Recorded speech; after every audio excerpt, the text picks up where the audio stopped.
স্বাধীন বাংলার first blog. Hello জি, আসসালামু আলাইকুম। আপনারা সবাই জানেন যে দেশে বর্তমানে কি চলতেছে। আমরা ফাইনালি ভিক্টোরি পেয়ে যাই আগস্টের 5 তারিখ। আজকে 5ই আগস্ট, গতবার বদল হয়েছে গত 15ই আগস্টে, আর এবার 5ই আগস্ট। এলাকা ভিত্তিক ভাবে প্রচুর পরিমাণে থ্রেট করতে প্রচুর পরিমাণে থ্রেট দেওয়া হয়েছে। বাসায় থাকতে দিব না, কিছু করতে দিব না। আজকে এই প্রথম বাসায় শান্তিভাবে ঘুমাবো ইনশাল্লাহ। এর আগে যে কয়দিন ছিল, মানে যে কয়দিন প্রোটেস্টটা অনগোয়িং ছিল, মাঝখানে অনেক আপস অ্যান্ড ডাউন হয়। মাঝখান দিয়ে অনেক সময় মনে হচ্ছিল যে হয়তো বা এখনই সবকিছু থেমে গেছে, অর্থাৎ প্রোটেস্ট আর কন্টিনিউ হবে না, সব ঠান্ডা হয়ে গেছে। এই পুরো টাইমে আমার জন্য কিছুটা ডিপ্রেসিং ছিল, কারণ আমি ঢাকাতে টোটালি একা ছিলাম। মানে আমার ফ্যামিলি মেম্বার কেউই ঢাকাতে ছিল না, সবাই চেন্নাই ছিল। আমার বাবা মা বোন সবাই চেন্নাই ছিল। ইভেন অ্যাকচুয়ালি আমিও চেন্নাই ছিলাম, বাট 12 তারিখে হচ্ছে আমি বাংলাদেশে আসি জুলাই মাসের। অ্যান্ড বাংলাদেশে আসার পর 2 দিন বা একদিন মনে হয় ক্লাস করতে পারি, দেন প্রোটেস্টটা শুরু হয়। প্রোটেস্টের শুরু থেকে আমি পার্টিসিপেট করতেছিলাম। যারা আমার সাথে ফেসবুকে কানেক্টেড তারা জানেন যে জুলাই 18 তারিখে আমি আমার প্রোফাইল পিকচারটা চেঞ্জ করি, অ্যান্ড আমি আমার এই পিকচারটাতেই। আমার বাসা শনির একটা, বাট ওই দিন শুধুমাত্র শনির একটা না, পুরো ঢাকার অবস্থা খুবই খারাপ ছিল, কারণ যেখানে পুলিশ স্টুডেন্ট পাচ্ছিল গুলি করতেছিল। অ্যান্ড ওই দিনই সর্বপ্রথম 52 জন অথবা 50 জনের আশেপাশে স্টুডেন্ট মারা যায়।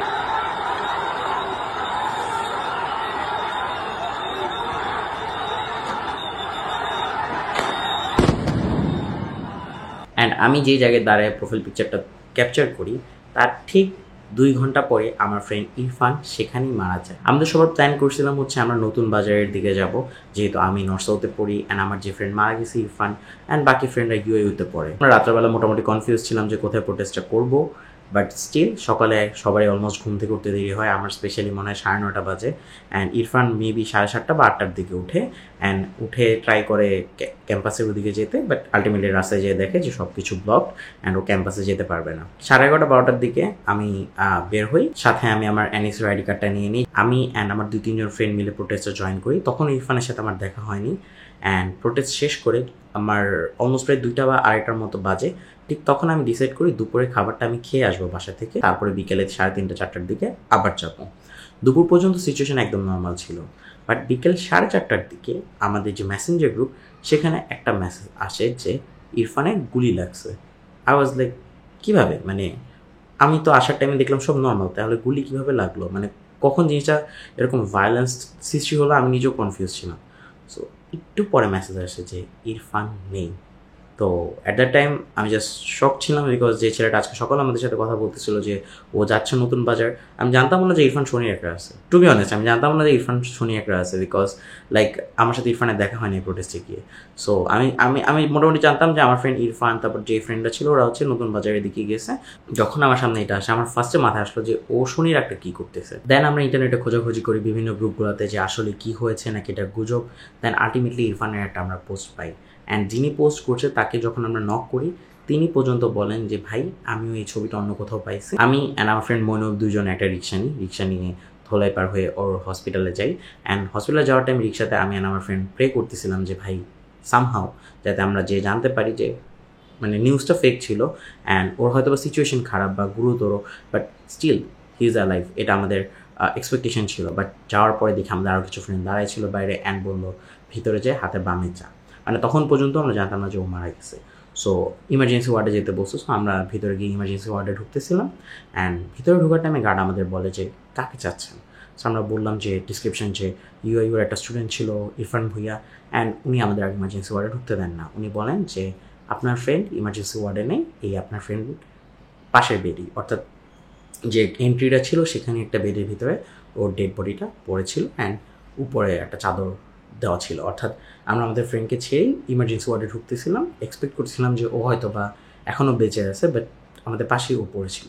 ইরফানের বাবা মাকে এই জিনিসটা জানানো হয়, অ্যান্ড ইরফানের বাবা মা অনেক কষ্টে সেদিন হসপিটালে আসে। ইরফানের বাবা মেনলি আসে, অ্যান্ড এই টাইমের মধ্যে আমরা চাচ্ছিলাম ওর ডেথ সার্টিফিকেটটা তাড়াতাড়ি বানাতে, কারণ আমরা চাচ্ছিলাম না বেশিক্ষণ ওর লাস্টটা ওয়েট করাতে, অ্যান্ড আমরা চাচ্ছিলাম তাড়াতাড়ি ওর বাসায় লাস্টটা নিয়ে যেতে। আমার এখনও মনে আছে আমি স্ট্রেচার থেকে মানে যে বেডটা ছিল, এটা কী বলে আই ডোন্ট নো, হসপিটালে যে এখানে বডিগুলো থাকে, সো ওখান থেকে যখন আমি অ্যাম্বুলেন্সে নিচ্ছিলাম, ইরফানের মাথাটা আমার হাতে ছিল, আমার লিটারালি এই হাতে ছিল। সো আমার এই জায়গাটা পুরোটা ইরফানের মাথার জাস্ট ধরছি বলে আমার হাতে ব্লাড পড়েছিল। আমি জাস্ট যাই ওয়াশরুমে, অ্যান্ড আমার হাতটা ক্লিন করি, অ্যান্ড ডাক্তারদের সাথে দেখা করি, অ্যান্ড সেখানে ডাক্তাররা খুবই ভালো ছিল। আমি হসপিটালের নামটা ভুলে গেছি, আমি যদি পারি নামটা এখানে নিচে বলে দেবো, কারণ আমি হসপিটালে কখনো যাইনি, ওইটাই ফার্স্ট টাইম ছিল। সো তারপর আর কি হয় মানে ডাক্তারটা আমরা ডাক্তারকে বলি যে কত টাকা পে করতে হবে বা কি হয়েছে, মানে লাইক থাকে না যে মানে ওনারা যা ট্রাই করছিল, অ্যান্ড ডাক্তার বলে যে না কোনো টাকা পে করতে হবে না, কোনো সমস্যা নেই, অ্যান্ড মোটামুটি সব কিছু আমাদের ডিসচার্জ দিয়ে দেয়, অ্যান্ড আমরা চলে আসি, অ্যান্ড সব ডকুমেন্টস নিয়ে আমরা রওনা দিই। এখন সমস্যাটা হচ্ছে যে ইরফানের বডিটা যে অ্যাম্বুলেন্সে যায় সেটা ছিল অ্যাম্বুলেন্স, বাট আমরা সানার পার কোনোভাবে অ্যাম্বুলেন্স ছাড়া যেতে পারতাম না, কারণ রাস্তায় জাস্ট আগুন আর আগুন ছিল। তাই আমরা প্ল্যান করি ফার্স্টে হচ্ছে শনির আকড়া আসা, শনির আকড়া থেকে হয়তো বা কোনোভাবে আমরা ওর বাসা পর্যন্ত যেতে পারবো।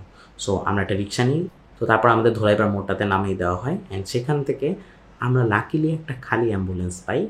অ্যান্ড লাকি বলবো কারণ ওই পার্সনটার জন্য ছিলাম আমরা লাকি, অ্যান্ড আমাদের জন্য ছিল উনি লাকি চান, কারণ ওনার অ্যাম্বুলেন্সটা খালি ছিল, উনি কুমিল্লা থেকে ঢাকায় আসছিলেন, এখন উনি আবার কুমিল্লা ব্যাক করতে পারতেছেন না, কারণ ঢাকা চিটাগাং হাইওয়ে পুরোটা আগুনে আগুন।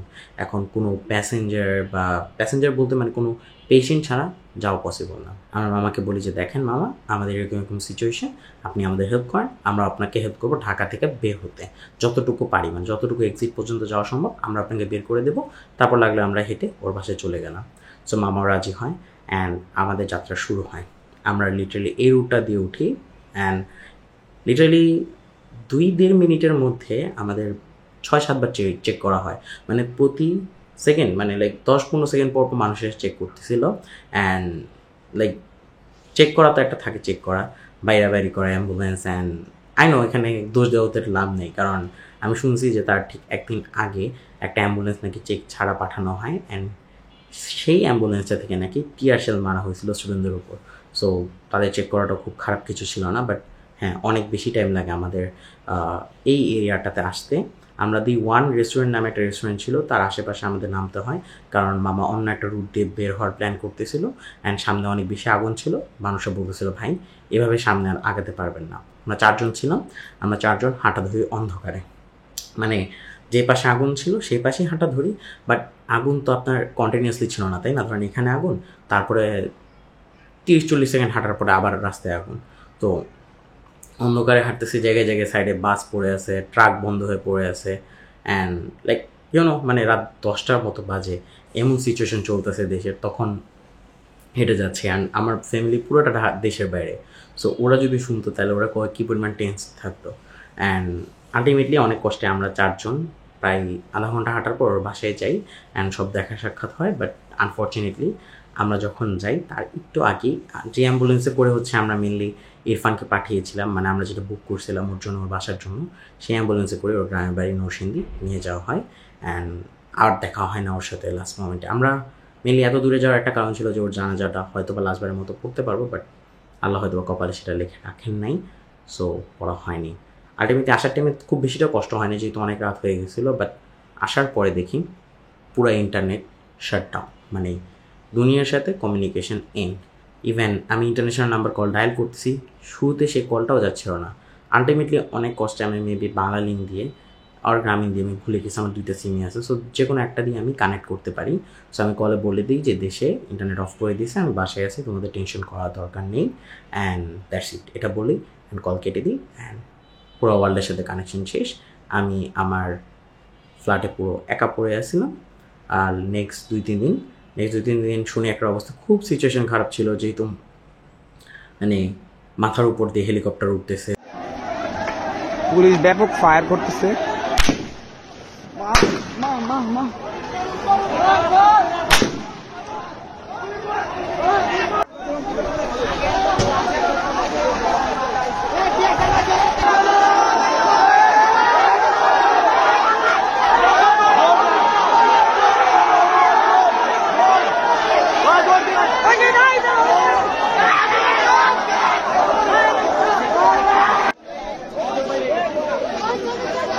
তারপর ফাস্ট ফরওয়ার্ড করলে 7 দিন পরে আলটিমেটলি ইন্টারনেটটা আসে। ইন্টারনেট বন্ধ করার রিজনটা খুব লেম ছিল, বলছিল যে ফাইবারে নাকি আগুন লাগছে, মহাখালী খাজা টাওয়ারে সার্ভারে নাকি আগুন লাগছে। অ্যান্ড আলটিমেটলি গতকালকে আমি একটা রিপোর্ট দেখলাম, পলক যখন পলায়ন করতে ট্রাই করছিল, অ্যান্ড তাকে যখন আটক করা হয়েছিল, অ্যান্ড রাতেবেলা আমি একটা নিউজ দেখলাম, সেই নিউজে বলা হয়েছিল যে এই জিনিসটা টোটালি মিথ্যা। সংস্থাটি বলছে পলকের মৌখিক নির্দেশ আর সরকার দলীয় লোকজনের হামলার কারণে বন্ধ করতে হয়েছে ইন্টারনেট। আপনার লাস্টে যেদিন ছিল সেদিন কিন্তু শহীদ মিনারে লাখ লাখ মানুষ জড়ো হয়, জায়গা জায়গা থেকে মানুষ আসা শুরু করে, অ্যান্ড সেটা দেখে সরকার বুঝতে পারে যে তার কিন্তু 12টা বেজে গেছে, যার ফলে সরকার স্টেপ নেয় যে আবার স্ট্রংভাবে কারফিউ জারি করবে। অ্যান্ড আলটিমেটলি কারফিউ জারি হয়, অ্যান্ড সেদিন রাতেই কিন্তু আমার বাবা মা অ্যান্ড আমার বোন বাংলাদেশে ল্যান্ড করে। অ্যান্ড তাদের আনাটাও খুব ঝামেলার ছিল।